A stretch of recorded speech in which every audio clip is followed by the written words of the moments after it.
Yamde jeɗiɗi pawi silmaji capantati ɗo e saktirde RFI fulfulde yonti wakkati nantinde on kabaruji ɗi. Aisha Sow ko ɓuri tengtude e kabaruji subaka ɗi to Côte d'Ivoire jinganoɓe fedde politique lundinde laamu PDCI RDA mbaɗi hanki seppoto Abidjan gam namdade hoorejo fedde nde Tidiane Thiam watte e doggol wode hooreyaku leydi ndi. To Nigeria yimɓe jogiɓe kaɓirɗe kippake wuro yelwata nder Gifaguma ha diwal Benue nder hakkundere lesdi Nigeria ɓe mbari yimɓe ko waɗata temedere. Israel e Iran jokkuno werlodirde bomboje e jamma ɓennuɗo. Iran yoftima piyande e werlade misilaji faade nder Tel Aviv ha wonkiji sami e biyol kabaruji kewɗi. ɗo won toɓɓe moɗɗe joni jaccinen.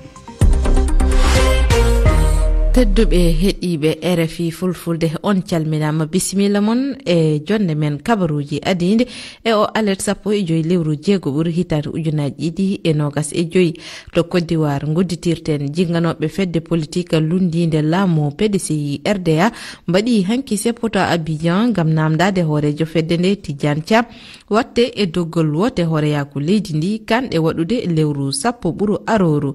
Inde makko ittanoma e ngol doggol gila e lewru nayi ɓuri ƴaɓɓindu ndu caggal pellital sariya binogal omo jogi ɓingu leydagu ɗiɗi Côte d'Ivoire e France.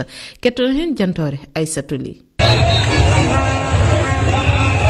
ujune jinganoɓe PDCI RDA jaltuno seppude tukokodi Abidjan. Fandare nde hollude mette mabɓe e ko hoorejo mabɓe o Tidiane Thiam itta e doggol wote ɗe. ɓe mbaɗi battake faade e goomu toppitingu o fewjugol woteji ɗi ɗaɓɓude inde makko watte e ngol doggol. Sylvestre Emou halfina golle fedde PDCI RDA. Nous dénonçons avec force emin ñiŋa ngol ittugol Tidiane Thiam e hooreɓe pelle politique goɗɗi lundiɗi e doggol wote ɗe e yiyande amen ɗum ala dalilu fawi tan ko e wawnere e dow fenande ngam hadde lundiɓe ɓe wawde jeeyede e woteji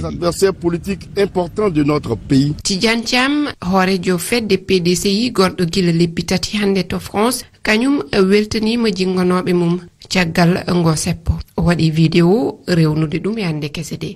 So diwi jinganoɓe PDCI dilloɓe pelle civil en darima hen meɗe manta kala tan tawaɗo e ngo seppo wona sababu nde am tan immini ɓe seppoɓe ko ha kadi démocratie heɓe e nder leydi men ndi. Yidde fedde PDCI woni doggol wote ɗe rewi nde ko adi wote ɗe kaldal waɗe hakkunde pelle politique ɗe kono e yiyande fedde laamide nde RHDP lundo ngo woni tan ko e fibde peeje ngam wote hoore waku leydi ndi mbasa wadde lewru 10 ɓuru aroru.